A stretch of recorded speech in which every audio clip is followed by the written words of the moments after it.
Hurricane Milton evacuations are matter of life and death, Biden warns. Disney World to shut down Florida theme parks as storm nears published at 21:16 British Summer Time. Walt Disney World theme parks in Florida will close on Wednesday as Hurricane Milton surges towards the west coast of the state. The various parks and attractions will close in phases, starting at 1300 hours local time. The company said its theme parks in the region will remain closed on Thursday, with the potential for some attractions to open on Thursday afternoon. How climate change is affecting hurricanes. One key factor in the rapid intensification of Hurricane Milton is the very high sea temperatures in the Gulf of Mexico.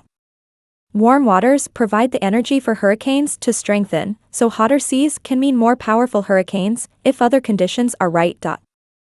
Stronger onshore winds can amplify storm surges, short-term increases to sea levels due to storms. And long-term sea level rise, largely thanks to global warming, makes it more likely that any given storm surge will lead to coastal flooding. In Florida, average sea levels have risen by more than 18 centimeters, 7 inches since 1970, according to U.S. government data. Warmer air can also hold more moisture, potentially increasing the rainfall totals. A full scientific analysis will be needed to quantify the exact role of climate change in Hurricane Milton. But it fits with expectations of how these storms are changing in a warming world. Florida governor says whole west coast of state could get whacked with storm surge published at. Florida Governor Ron DeSantis has just held a briefing to share some updates on the approaching hurricane. He warns residents they absolutely could get whacked with a really serious storm surge, and that almost every place on the west coast of Florida could be hit with the surge. DeSantis says evacuations and preparations ahead of Hurricane Milton are unprecedented. And he thanked everyone who had just dealt with Hurricane Helene and now have to do it all again. I know everybody's tired, trust me, he said. Millions of meals and liters of water on standby for Milton's arrival, republished at 2013 British. We're just hearing an update from the U.S. government's Federal Emergency Management Agency (FM), which says it has 20 million meals and 40 million liters of water ready to deploy as it prepares for Milton's landfall.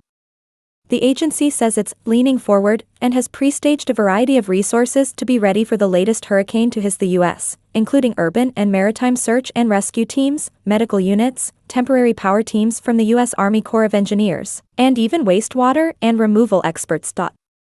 Food and water resources have been staged at 5 separate bases from where they can be deployed as needed, the statement says, adding that hundreds of staff have already been deployed.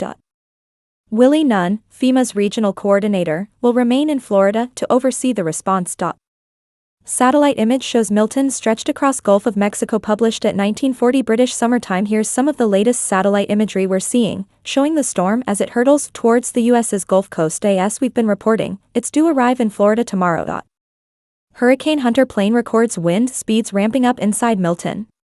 The U.S. Air Force's Hurricane Hunters, aircraft that fly into the heart of hurricanes to take measurements, have found that Milton is strengthening once again. Sustained winds in the center of the storm are now estimated to be about 155 miles per hour, 250 kilometers per hour, with stronger gusts. This makes Milton a top-end Category 4 hurricane. The intensity of the storm is forecast to wax and wane slightly between now and when it makes landfall in Florida on Wednesday night. But regardless of the exact numbers, the U.S. National Hurricane Center expects it to remain an extremely dangerous hurricane and is warning residents who have been told to evacuate that Tuesday is their last full day to do so.